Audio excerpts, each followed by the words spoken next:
Other types of exchange rate system, just read. Examination point of view से important नहीं है, but just read once. Exchange rate regimes have evolved over a period of time. काम क्या हमारे लिए fixed, flexible, managed. But बेचारों ने इतने दिल से छापे हैं, पढ़ तो लें. Adjustable peg system, pegging, parity value, pegging मतलब fixing the value of your currency in terms of foreign currency, but adjustable. It refers to a situation in which member countries fix the exchange rate of their currencies against one particular currency. The exchange rate is fixed for a particular time period. However, currency can be repegged at a lower rate known as devaluation or at a higher rate revaluation under certain circumstances even before the expiry. तो normally paging होती थी, fix exchange rate system paging, foreign currency के rate में आपने अपनी currency fix कर दी. अभी change नहीं होगी जब तक का टाइम पीरियड आपने दे रखा है. एडजस्टेबल पैगिंग में होता है करा हो सकती है, एक्सेप्शनल सिचुएशंस में हो सकती है कि आपने अपनी करेंसी की वैल्यू गिरा दी, डिवैल्यूएशन, बढ़ा दी, रीवैल्यूएशन. तो एडजस्टेबल पैग सिस्टम हो गया. एक होता है फिक्स्ड, दैट इज पैगिंग. एक होता है और भी सिस्टम्स हैं. तो एडजस्टेबल पैग सिस्टम कर दिया अलाउ उन्होंने. Wider band system, that a member country can change exchange value of its currency within a range of 10%. So member country is free to devalue or revalue its currency up to 10% to facilitate adjustment in BOP. कह रहे हो value गलत हो गई, कम कर दी, कह रहे बढ़ा दो 10% तक अलाउड है, 10% से कह रहे ज्यादा कर दी, 10% कम कर दो, तो 10%. एक वाइडर बैंड सिस्टम. आपने रेट दिया, 10% का आपको बैंड दिया, 10% का आपको फ्रीडम दिया, आप बढ़ा सकते हो या कम कर सकते हो to stabilise your BOP position. crawling peg system, it is a midway between dirty floating and the adjustable peg system.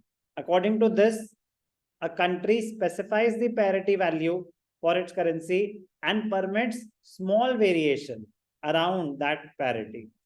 The parity rate is adjustable regularly as required by the international reserve of the country. Changes in the adjustable peg में आप जितनी मर्जी variation कर सकते हैं, but conditions होती हैं जो भी उनके अपने प्री फिक्स्ड कंडीशंस की. अगर कोई नेचुरल कैलामिटी आ जाए, अगर कुछ ऐसा हो जाए, पॉलिटिकल इंस्टेबिलिटी, कुछ भी कंडीशंस, सिवियर इमरजेंसीज में आपको दे दिया कि जी एडजस्टेबल पैग.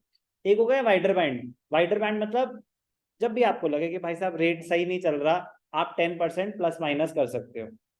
एक हो गया क्रॉलिंग पैग सिस्टम. तो मिक्स ऑफ द टू, कि सिचुएशन ठीक नहीं लग रही या आपको पहले से अथॉरिटी है, तो करो ऐसे थोड़ी सी इररेलेवेंट हैं ये चीजें, but just because they exist we should read once. Otherwise काम की बात फिक्स, फ्लेक्सिबल और managed, but we should read it once. ऐसे ये भी है. Effective exchange rate, EER.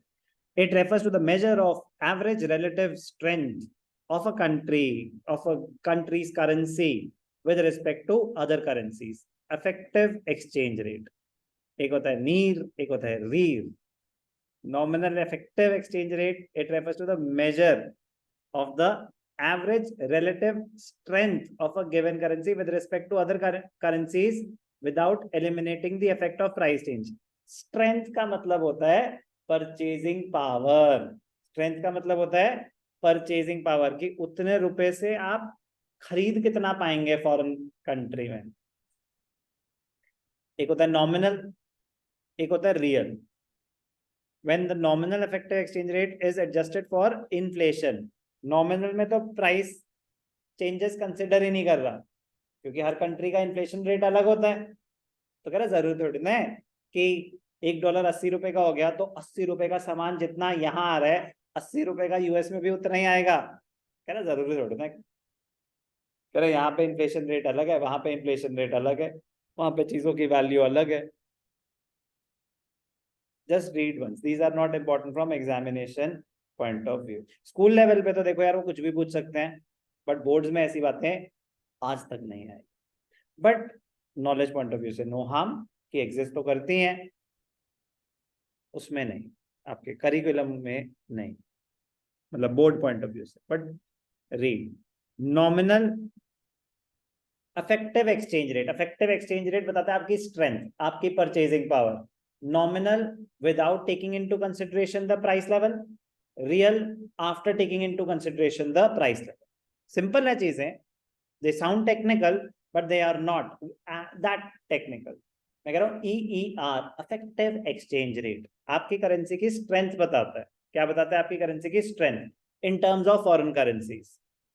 Nominal if the strength is calculated without taking into consideration the price level changes, inflations of different countries, so that is nominal, NER, nominal exchange effective exchange rate।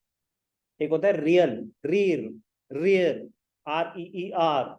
real effective exchange rate after taking into consideration the inflation or the price level changes। just read